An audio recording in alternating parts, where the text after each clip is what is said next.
بسم الله الرحمن الرحيم. السلام عليكم ورحمة الله وبركاته. إن الحمد لله نحمده ونستعينه ونعوذ بالله من شرور أنفسنا ومن سيئات أعمالنا. من يهده الله فلا مضل له ومن يضلل فلا هادي له.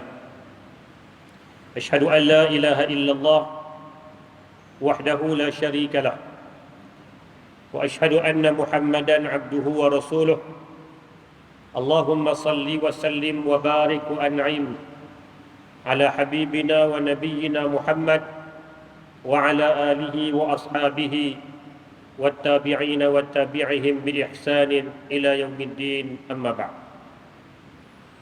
Hadirin mukminin, tuan-tuan dan puan-puan sidang jamaah, mudah-mudahan dirahmati Allah Subhanahu wa taala.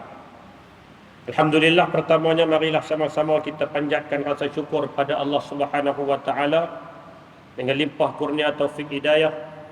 Allah berikan ruang kesempatan untuk kita bertemu lagi pada pagi yang penuh dengan keberkatan dan kerahmatan ini. Kita juga mengharapkan mudah-mudahan pagi ini menjadi pagi yang terbaik, seperti mana yang didoakan oleh imam kita tadi. Allahumma inna nas'aluka khaira hadzal yawm. Ya Allah, kami mohon daripada Engkau akan kebaikan hari ini, fathahu wa nurahu wa barakatahu wa hudah.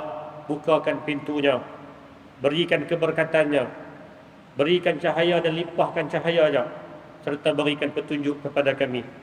Moga-moga Allah Ta'ala berikan kebaikan dan kerahmatannya kepada kita bersama, insya-Allah.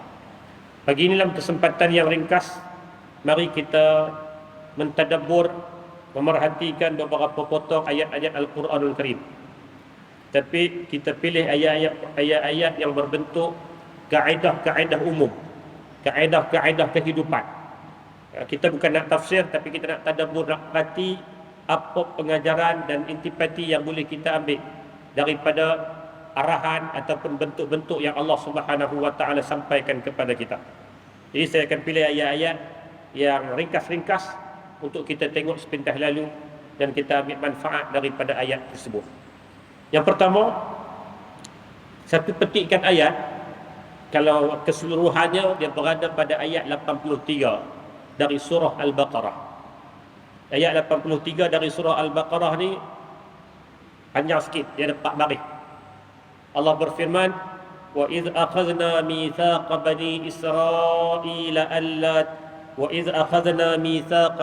إِسْرَائِيلَ لَا تَعْبُدُونَ إِلَّا اللَّهَ وَبِالْوَالِدَيْنِ إِحْسَانًا وَذِي الْقُرْبَى وَالْيَتَامَى وَالْمَسَاكِينِ وَقُولُوا لِلنَّاسِ حُسْنًا وَأَقِيمُوا الصَّلَاةَ وَآتُوا الزَّكَاةَ ثُمَّ تَوَلَّيْتُمْ إِلَّا قَلِيلًا مِنْكُمْ وَأَنْتُمْ مُعْرِضُونَ.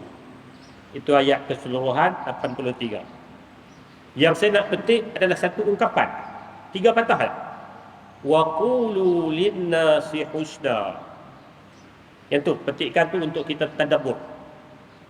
Ayat keseluruhan tu maksud dia, dan ingatlah ketika kami mengambil janji dari Bani Israel, janganlah kamu menyembah selain Allah dan berbuat baiklah kepada kedua orang tua tu, kaum kerabatmu, anak-anak yatim dan orang-orang miskin. Kemudian Allah sebut wa qulu linnasi husna, dan bertuturlah kata-kata yang baik kepada manusia. Sambung ayat tu, laksanakan salat dan tunaikan zakat, tetapi kemudian kamu berpaling, yakni mengingkari, kecuali sebahagian kecil dari kamu, dan kamu masih lagi membangkang, membantah ayat-ayat Allah Subhanahu wa taala. Ayat 83 surah Al-Baqarah, arahan-arahan Allah yang asalnya ditujukan kepada Bani Israel. Tetapi kaedah Al-Quran dia sebut, al-ibratu bi'umumil lafzi la bi khususis sabab. Ayat Quran ni dia kira umum, walaupun asalnya turun pada Bani Israel, tapi umum untuk kita. Jadi saya petik perkataan wa qulu linnasi husna. Allah Ta'ala sebut, dan berkatalah kepada manusia dengan kata-kata yang baik. Interaksilah dengan manusia dengan kata-kata dan ungkapan-ungkapan yang baik. Perhatikan dalam perkataan itu Allah gunakan an-nas, lin-nas. Nas makna manusia. Suratun Nas. An-nas itu makna manusia. Dan dalam ayat ini Allah meletakkan kalimah perkataan huruf alif lam di hadapan. Lin-nas ada alif lam di hadapan. Di mana alif lam ni dalam bahasa Arab dipanggil alif lam istighraqiyah. Maknanya alif lam yang membawa maksud menyeluruh.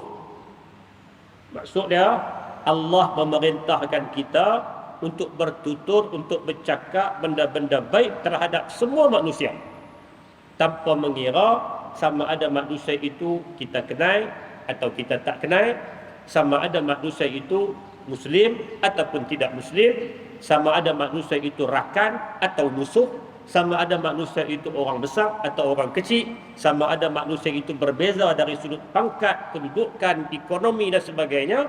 Quran gunakan perkataan umum. Cakap dengan orang, dengan manusia, selagi mana dia nama manusia, maka interaksilah, berhubunganlah dengan perkataan-perkataan yang baik. Wa qulu lin-nasi husna. Husna makna baik. Jadi manusia dalam hidup ni kita saling berhubungan. Mungkin kita berbeza dari sudut bangsa, mungkin kita berbeza dari sudut kedudukan, mungkin kita berbeza dari sudut usia dan sebagainya. Tapi Al-Quran mengajar kita satu bentuk kaedah umum. Bezalah tak mana pun, tapi bila kita berinteraksi, bila kita berhubungan, bila kita bercakap, cakap dengan benda-benda yang baik. Maksud benda baik ini dia ada 3. Yang pertama, benda baik tak boleh tipu. Cakap dengan maksud cakap baik, cakap tak boleh tipu. Cakap kena benda-benda betul. Yang kedua, cara bercakap.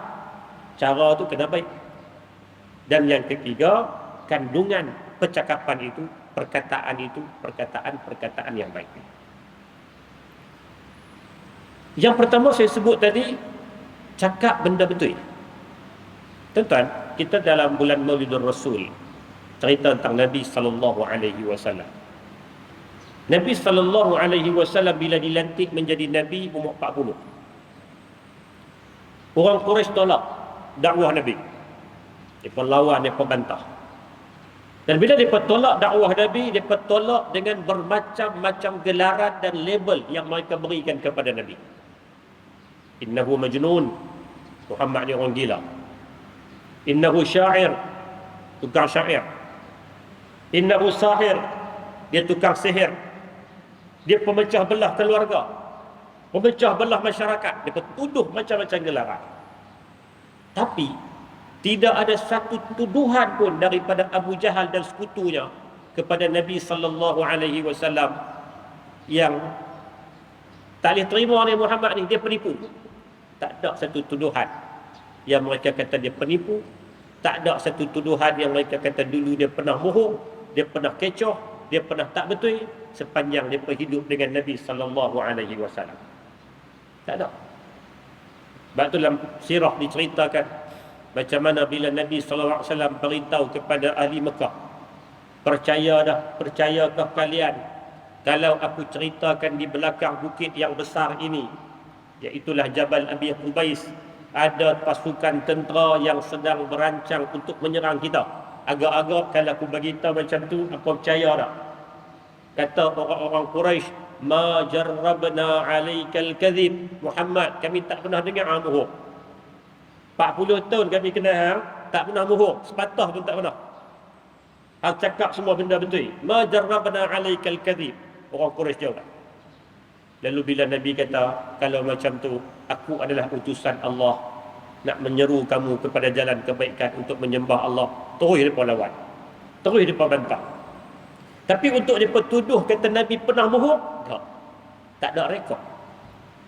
Sebab itu dalam hadis Al-Bukhari diceritakan macam mana bila Nabi sallallahu alaihi wasallam hantar surat kepada Maharaja Rom, Herakl, pada sekitar tahun yang ke-7 Hijrah.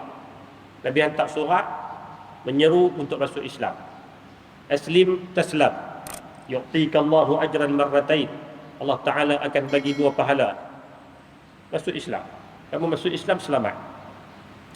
Herakl, Maharaja Rom, bila dapat surat, dia panggil penterjemah, dia baca, dan dia cuba nak tahu, yang mengaku jadi Rasul ni, nama dia Muhammad ni, orang Arab ni, dia ni siapa? Ni siapa ni yang tiba-tiba main hantar surat kat aku ni? Aku nak kena tahu dia ni siapa.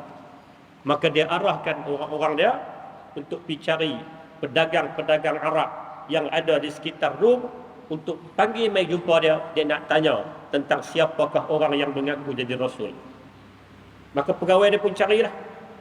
Cari-cari jumpa dengan kumpulan dagang Arab. Maka dibawa mai menghadap dengan raja. Ramai orang-orang Mekah yang mai berdagang di Rom. Lalu Maharaja tanya, Herakl tanya, di antara kalian yang ramai-ramai ini, siapa yang paling dekat nasab dia dengan Muhammad? Mana dari sudut keluarga, dia paling dekat. Kata Abu Sufyan, ketua kepada rombongan dagang, yang waktu tu belum masuk Islam. Abu Sufyan kata aku, sebab Abu Sufyan ni, dia punya nasab dia dengan Nabi, bertemu pada datuk yang bernama Abdi Manaf.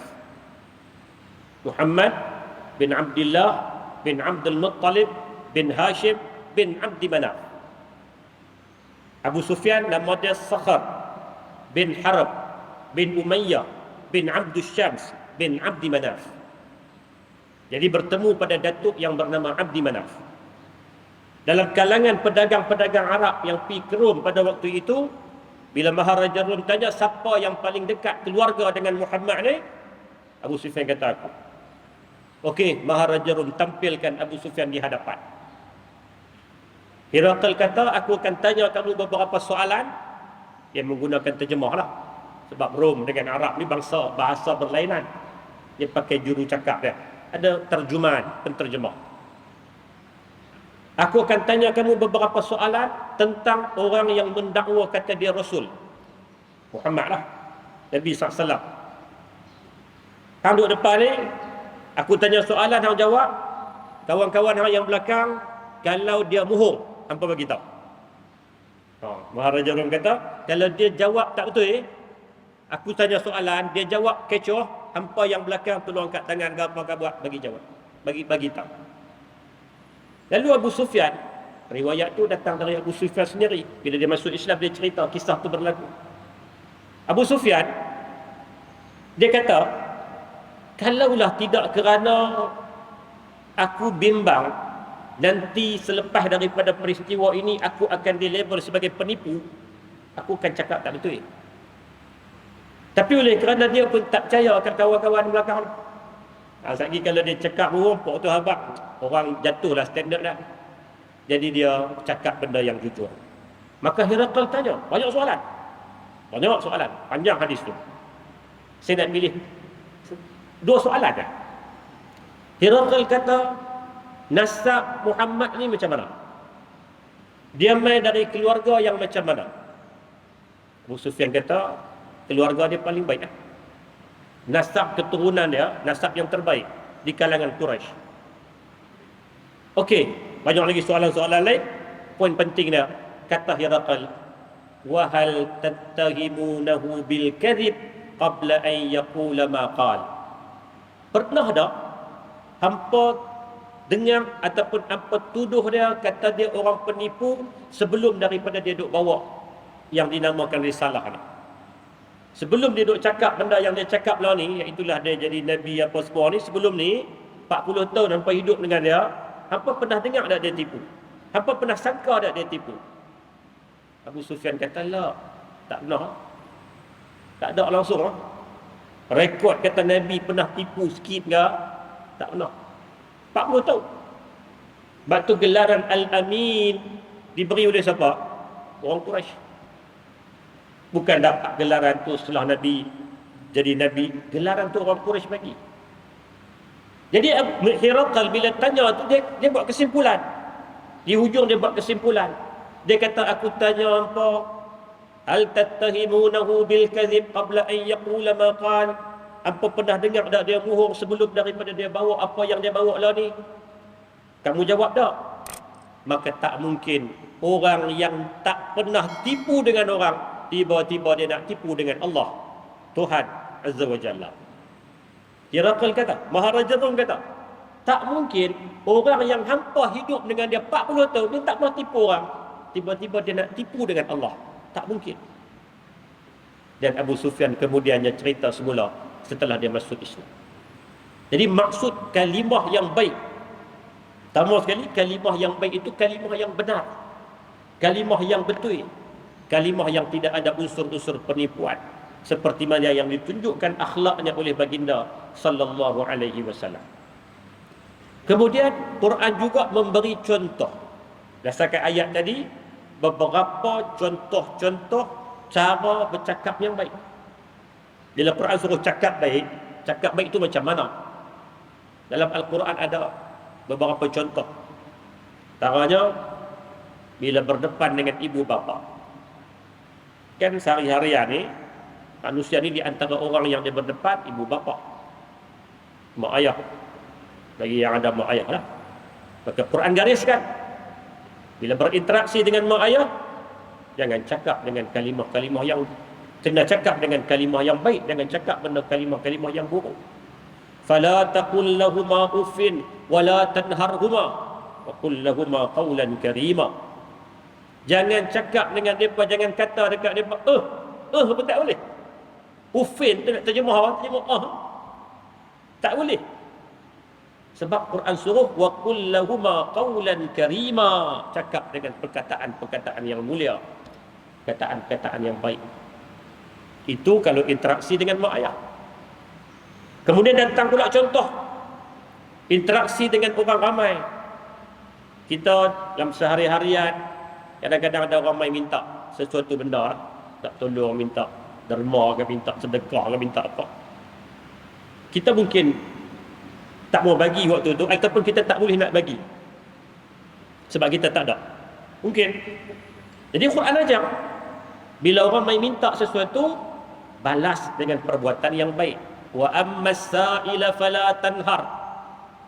Apabila ada orang yang meminta, jangan menengking, jangan herdik, jangan jerkah dia, jangan marah dia, jangan malukan dia.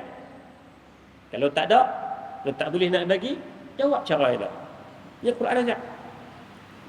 Berdasarkan kaedah tadi, wa qulu lin-nasi husna, cakap dengan baik. Bila orang main minta sesuatu, kalau boleh kita bagi, tapi kita tak boleh nak bagi waktu tu, adalah halangan-halangan ya? Maka tolak dengan cara yang baik ya, tolak dengan cara yang baik. Maaf, saya tak boleh nak bagi waktu lah, ada lah. Jangan kita pergi jerkah dia, jangan kita pergi halau dia, jangan kita pergi usir dia, dan jangan kita jatuhkan ataupun kita malukan dia di depan khalayak. Quran tak bagi, kerana dia tak betul dengan prinsip kehidupan sebagai seorang Muslim. Contoh yang ketiga, dalam sehari-harian kadang-kadang kita berdepan dengan orang-orang jahil.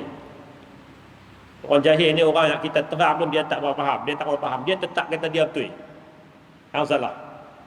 Jadi bila kita berdepan dengan orang-orang jahil ni, Quran ajar kaedah dia apa? Wa ibadur rahmanil ladzina yamshuna 'alal ardi hauna wa idza khatabahumul jahiluna qalu salama. Apabila berdepan dengan orang-orang jahil, orang-orang tak tahu apa, orang-orang keras kepala, orang yang bila kita cakap benda betul, dia tetap kata hak dia betul, tak pun terima. Quran kata wa iza khatabahumul jahiluna qalu salama. Apabila kamu berbicara dengan orang-orang yang macam ni, salama, katakan pada mereka semoga selamat. Makna apa? Pedulikan. Tak payah duk balas, tak payah duk bawa kepada pergaduhan.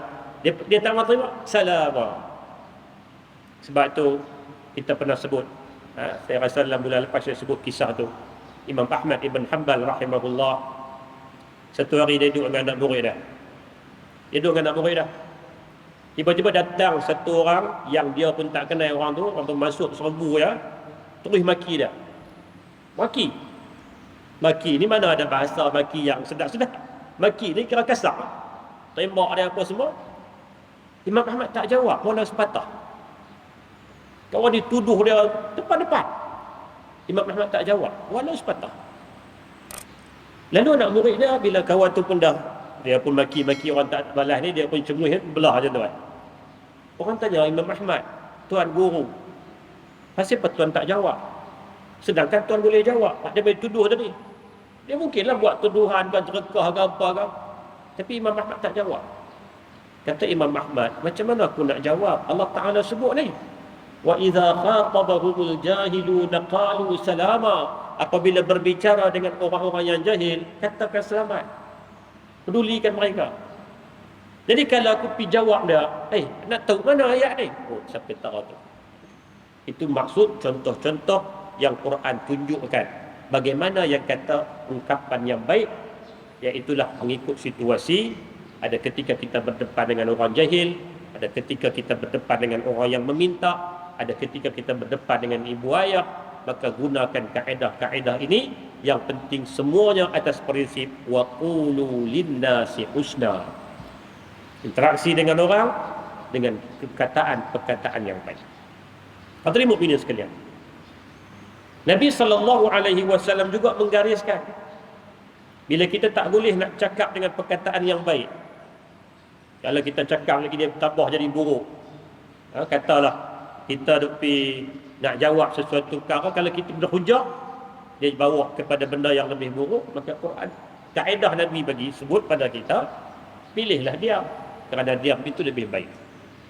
Dan hadis kata, man kana yu'minu billahi wal yawmil akhir falyaqul khairan aw liyasmut. Barang siapa yang beriman dengan Allah dan hari akhirat, maka cakaplah benda-benda baik ataupun diam. Tak boleh nak cakap benda baik, diam. Pilihan yang ada kat kita dua je. Cakap benda baik, kalau tak boleh nak cakap benda baik, diam. Sebab tu Imam Syafi'i rahimahullah, dia pernah sebut dalam satu ungkapan syair. Kata Imam Syafi'i, yukhatibuni istafihu bikulli qubhin fa akrahu an akuna lahu mujiba yazidu safahatan fa azidu hilman ka'audin zadakul ihraq tiba. Kata Imam Syafi'i, orang yang tak cerdik bercakap dengan aku begitu teruk bahasanya, aku tidak suka untuk menjawabnya. Dengan diam akan menambah kebodohan orang itu dan menambah kelembutan aku, seperti kayu gaharu yang menjadi wangi apabila dibakar. Imam Syafi'i kata, bila orang yang hak jahil, hak ni bercakap, aku tak suka nak balas. Sebab apa aku tak suka nak balas?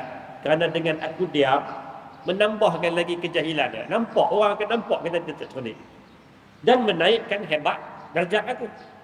Orang akan katakan, kehebatan aku. Seperti mana kayu gaharu. Kayu gaharu ni, gaharu kan dia panggil. Bila dia bakar, dia bertambah wangi. Dia bertambah wangi bila dia bakar. Demikianlah. Kita tak peduli dengan orang-orang ni, maknanya orang nak main debat ke apa ke, tolak tepi. Maka ketika itu akan angkat, akan dinaikkan darjat diri kita. Hadirin mukminin yang dikasihi dan dirahmati Allah Subhanahu wa taala. Jadi ayat ini kalau kita tengok dalam konteks hari ini, suasana hari ini, yang interaksi kita bukan sekadar bercakap, interaksi kita ni dengan pelbagai jalur yang ada hari ini, maka kita kena berpegang dengan prinsip ayat. Selagi mana kita berhubungan dengan orang, maka kita cubalah elak untuk bercakap benda-benda yang tidak ada kebaikan, dan cakaplah, pilihlah ungkapan-ungkapan yang begitu baik. Dan kalau kita nak tak setuju, kita nak kritik, tak ada masalah, boleh kritik. Agama ni bukan agama yang rigid, agama buka medan untuk berbahas, silakan. Tetapi kita berbahaslah dengan fakta. Nak kritik, kritiklah dengan fakta. Kritik benda-benda yang betul, bukan tipu, kerana Nabi tak pernah tipu. Bukan kritik dengan emosi semata-mata, tapi dengan ilmu dan juga dengan fakta. Ini di antara keadaan kita pada hari ini yang boleh kita belajar daripada ungkapan ayat Al-Quran tadi. Maka kesimpulannya, hadirin mukminin sekalian, ayat tadi mengajar kita untuk bertutur dengan perkataan yang baik, bukan semata-mata percakapan yang lemah lembut dan bersopan santun. Sebaliknya, ia merangkumi pertuturan yang benar, berfakta dan tegas dengan pendirian yang berdasarkan ilmu dan fakta. Jika semua itu tidak mampu dilaksanakan, maka diam adalah lebih baik. Jadi kalau kita rangkumkan ayat arahan wa qulu linnasi husna, cakap dengan berinteraksi dengan orang dengan baik. Baik maksudnya benar, baik maksudnya fakta tepat, baik maksudnya berdasarkan ilmu, baik juga dengan kaedahnya. Baik bukan sekadar sopan santun, tapi baik itu benda yang betul. Benda yang betul. Ada ketika kadang-kadang dalam sistem tertentu baik benar tapi dia perlu tegas. Maksud baiklah tu. Kataan tu perlu keras sikit. Bukan kata sopan santun saja, maksud husna. Husna maksud baik itu ialah benar, tepat dan kena dengan situasi dan keadaan. Hadirin mukminin yang dikasihi sekalian, ini ayat pertama untuk kita tadabbur secara ringkas pada pagi ini. Ayat yang kedua untuk kita tengok secara sepintas lalu, ayat 216 dari surah Al-Baqarah. Ayat 216 dari surah Al-Baqarah yang Allah Subhanahu wa taala cerita tentang situasi ketika perang. Dalam ayat itu Allah berfirman, "A'udzu billahi minasyaitonir rajim. Kutiba 'alaikumul qitalu wa huwa kurhul lakum wa 'asa an takrahu syai'an wa huwa khairul lakum wa 'asa an tuhibbu syai'an wa huwa syarrul lakum wallahu ya'lamu wa antum la ta'lamun." Diwajibkan ke atas kamu berperang padahal itu tidak menyenangkan bagimu, tetapi boleh jadi kamu tidak menyenangi sesuatu padahal itu lebih baik bagimu, dan boleh jadi kamu menyukai sesuatu padahal itu tidak baik bagimu. Allah mengetahui sedang kamu tidak mengetahui. Kita petik kalimah wa 'asa an takrahu syai'an wa huwa khairul lakum wa 'asa an tuhibbu syai'an wa huwa syarrul lakum. Dalam hidup ni Allah Taala kata, boleh jadi kamu tak suka sesuatu tu tapi benda tu baik bagi kamu.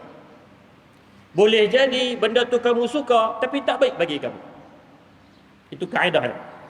Dalam hidup ni kita akan lalui benda. Ada benda yang kita nampak macam tak baik, tapi hakikat sebenarnya itulah ketentuan Allah dan itu baik bagi kita. Ayat ni walaupun dalam konteks perang, dia asalnya turun dalam konteks perang. Perang ni benda yang orang tak suka lah. Kerana perang ni satu benda sukar. Perang ni dia memang fitrah manusia tak akan suka dengan perang. Kerana peperangan dia boleh mengakibatkan kecederaan, bahkan dia boleh mengakibatkan kehilangan nyawa, dia boleh mengakibatkan kerosakan harta benda.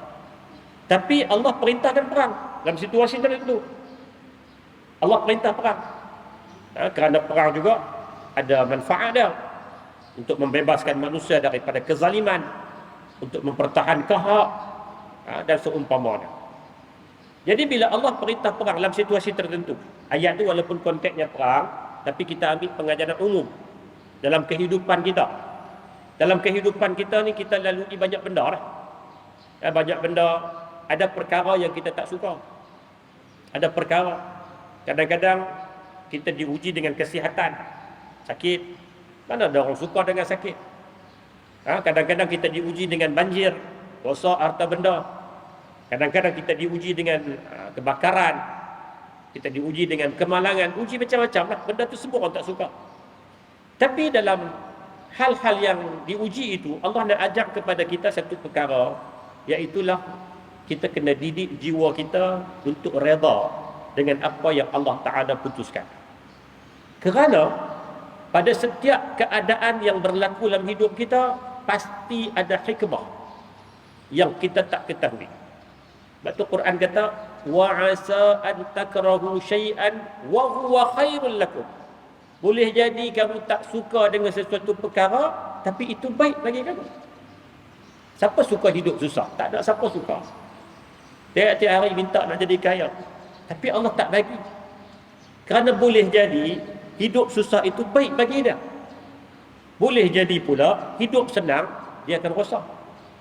Kerana itu pada ketentuan Allah. Ayat ini dia nak mengajar kita erti redha, tapi bukan redha tu dengan cara berpeluk tubuh, tak buat apa. Ayat ni kalau kita faham redha dengan cara macam tu salah. Redha ni mana peluk tubuh, tak buat apa. Lain-lain ni dah hidup lah ni macam ni, takkanlah biar ada. Bukan, itu bukan redha. Usaha buat kerja, laksanakan tugas kita sebagai seorang insan, dengan ketentuan yang Allah Ta'ala tentukan, kita kata okey, inilah rida. Ar-rida bil qalil, rida dengan apa yang Allah Ta'ala beri. Kita nak benda tu tapi Allah tak bagi, Allah bagi benda lain, rida. Ada orang dalam permintaan dia minta macam-macam benda, tapi Allah tak bagi apa yang dia minta, Allah bagi apa yang dia tak minta. Dia nak rezeki dari sudut RM1 tak ada, tapi dia dapat rezeki dari sudut lain. Mungkin anak-anak dia, mungkin kehidupan dia, mungkin kesihatan dia. Semua ini nak mengajak kepada kita prinsip dalam kehidupan ni ada hikmah terhadap semua perjalanan hidup. Cuma hikmah ni datang kemudian. Hikmah ni dia mai selepas kejadian. Kalau dia mai sebelum mudahlah. Tapi hikmah ni dia akan mai selepas. Dan kita dah lalui dah. Kita rasa tak puas hati dengan apa ni. Kemudian lepas tu mungkin 10 tahun lepas tu baru kita, oh pasal tu lah. Pasal tu aku kenal ni, pasal tu. Pasal itulah yang dinamakan hikmah. Jadi ayat tadi nak mengajak kepada kita dalam prinsip kehidupan. Walaupun nampak macam pahit, tapi kita kena hadapi. Kita kena redha dan kita kena bersyukur dengan apa saja kurniaan Allah Subhanahu wa taala.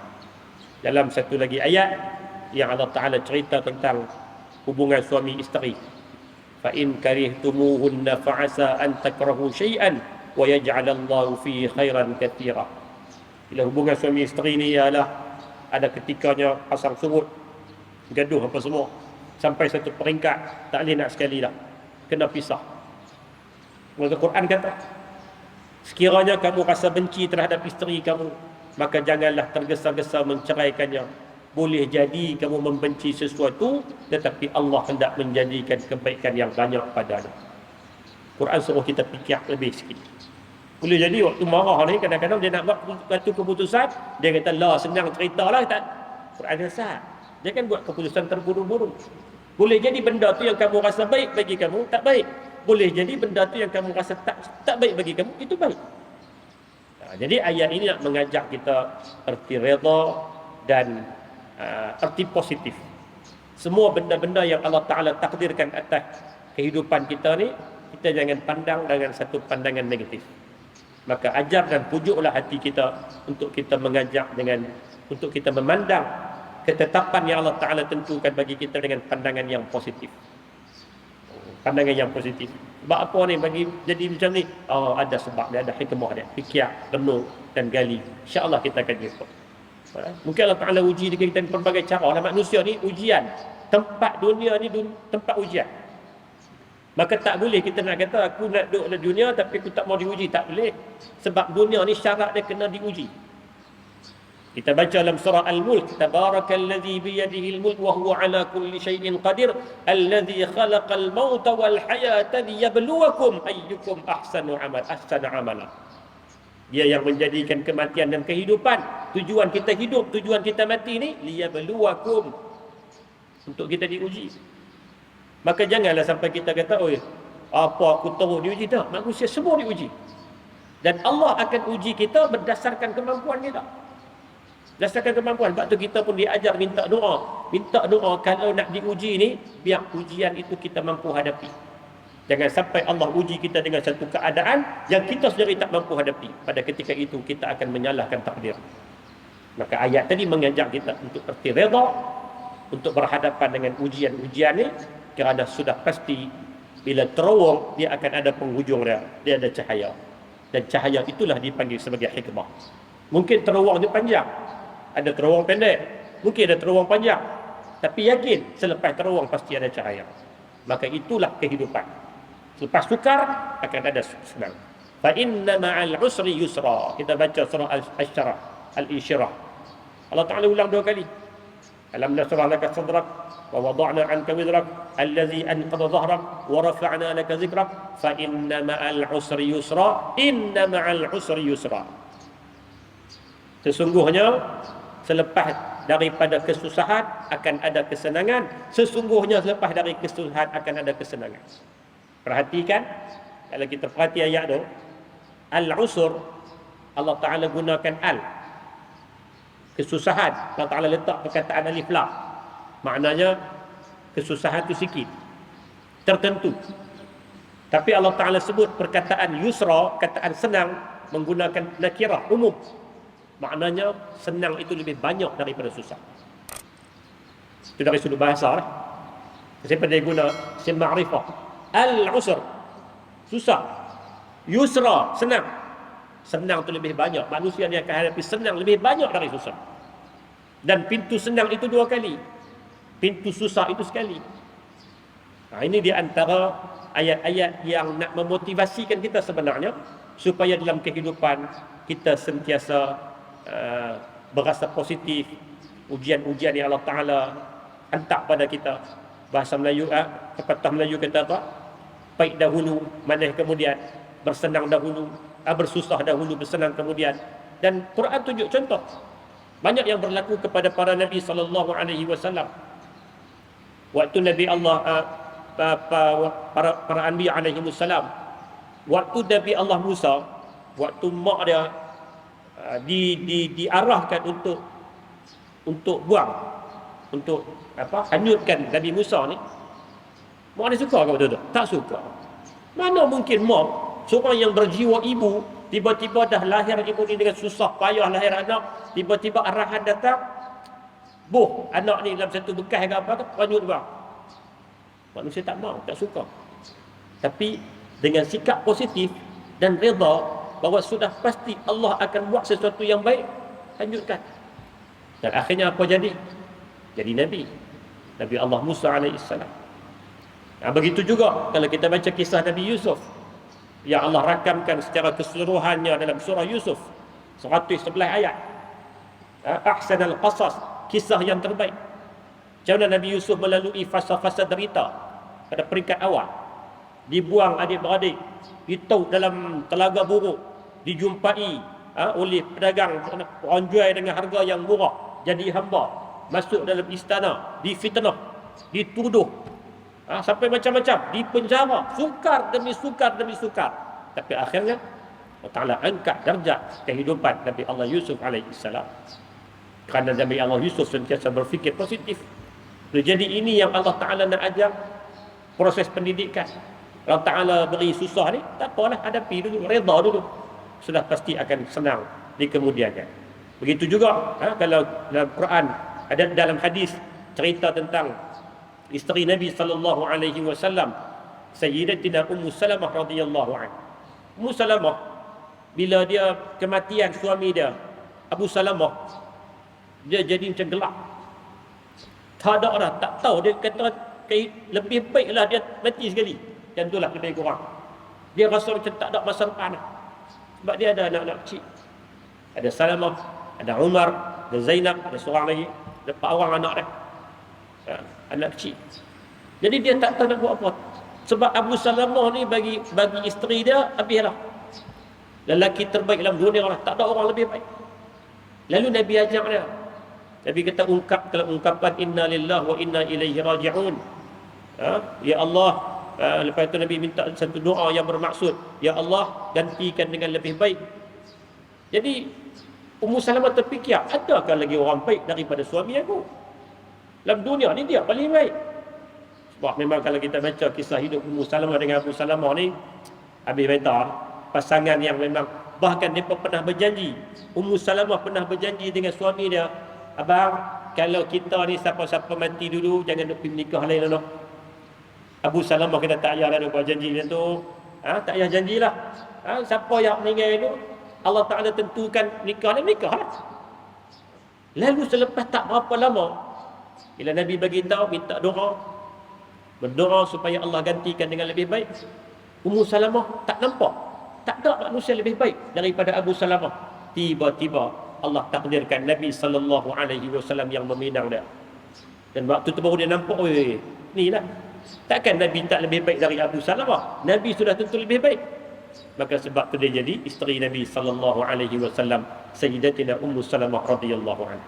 Jadi kisah-kisah ni semua nak mengajar kita dalam hidup ini, kita akan lalui prosesnya. Asa an takrahu syai'an wa huwa khairul lakum. Boleh jadi satu benda kamu tak suka, tapi itu baik bagi kamu. Wa asa an tuhibbu syai'an. Boleh jadi kamu suka satu perkara, wa huwa syarrul lakum, tapi benda itu tak baik bagi kamu. Ajar kepada kita untuk rasa redha ajar pada kita untuk rasa positif dengan apa yang Allah Subhanahu wa taala kurniakan kepada kita. Insya-Allah dengan kita buat dua perkara tu, kita tanamkan rasa redha, kita letakkan satu-satu pandangan yang baik terhadap semua urusan ataupun semua ketetapan Allah Subhanahu wa taala, kita akan jadi hamba yang baik di sisinya, insya-Allah. Kita tak akan jadi hamba yang gundah gulana, kita tak akan jadi hamba yang sampai tak ada tujuan hidup. Sebaliknya bila kita berpandangan positif terhadap semua ketentuan Allah, insya-Allah di situlah akan lahir jiwa yang redha meredai. Ya, redha meredai ketentuan Allah Subhanahu wa taala. Kita nak jadi orang yang Allah redha dengan kita dan kita redha dengan Allah. Radiyatan mardiyah. Insya-Allah mudah-mudahan dua ayat yang kita petik sebagai bahan renungan ringkas pada pagi ini. Kaedah pertama tadi, wa qulu linnas husna, petikkan dari ayat 83 surah Al-Baqarah, berinteraksi dengan orang dengan cara yang baik. Dan kaedah yang kedua, iaitulah ayat petikkan daripada 126 surah Al-Baqarah, 126 kata dia. Surah Al-Baqarah mengajar kita tentang cara untuk kita melatih diri menjadi manusia yang redha. Insya-Allah mudah-mudahan ada manfaat. Dan kita akan tengok pula ayat-ayat lain dalam pertemuan yang akan datang jika diizinkan oleh Allah Subhanahu wa taala. Yang baik dari Allah Subhanahu wa taala, tersalah, tersilap, terkasar bahasa dan sebagainya, saya mohon ampun dari Allah, mohon maaf dari tuan-tuan sekalian. A'udzubillahi minasyaitonirrajim. Bismillahirrahmanirrahim. Allahumma ja'alna minal ladzina idza ahsanu istabsharu wa idza asa'u istaghfaru waj'alna minal ladzina yastami'una al-qawla fayattabi'una ahsana. Rabbana zalamna anfusana wa illam taghfir lana wa tarhamna lanakunanna minal khasirin. ربنا آتنا في الدنيا حسنة وفي الآخرة حسنة وقنا عذاب النار. صلى الله على محمد وعلى آله وصحبه وسلم والحمد لله رب العالمين.